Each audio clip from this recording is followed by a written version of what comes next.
নিয়ে গপ করে তাড়াতাড়ি খাই দিচ্ছি, খাই নে, 5টা বেজে গেছে, এক্ষুনি স্যার এলো বলে তাড়াতাড়ি খেয়ে নে, তাড়াতাড়ি খা।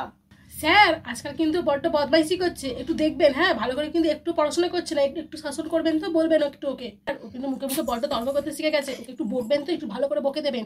আর ও যদি পড়াশোনা না করে ওকে আপনি মারুন, বকুন, শাস্তি দিন, ওঠবস করান, আমাদের বাড়ি থেকে কারোর কোনো অসুবিধা নেই, বেশ করে মারুন, শুধু হ্যাঁ ওকে মেরে ফেলবেন না, ঠিক আছে? না মারলে কিন্তু ও শোধরাবে না, মারবেন ওকে। বাবু তুই কি জন্য একটা বুঝতে পারছিলিস না, সেটা স্যারকে জিজ্ঞেস করেছিস? জিজ্ঞেস করেছিস?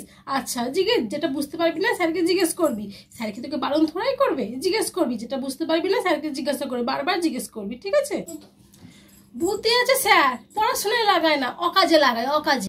স্যার ও খুব ফোন ঘাঁটতে শিখেছে, একদম পড়াশোনা করে না, ওকে একটু ভালো করে বকবেন তো, আর প্রচুর হোমওয়ার্ক দেবেন, যাতে সারাদিন যেন ফোন না দেখতে পায়, শুধু বই নিয়ে যেন বসে থাকে, সব হোমওয়ার্ক যেন বসে বসে সারাদিন করে, ফোনটা খুব হয়েছে ওর দেখা। 6টা 15 বাজে।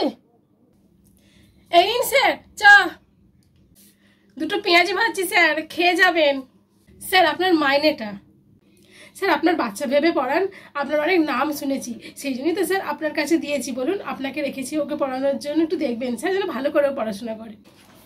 স্যার আওয়াজ আসছে না তো, আস্তে করে টিভিটা চালিয়েছি।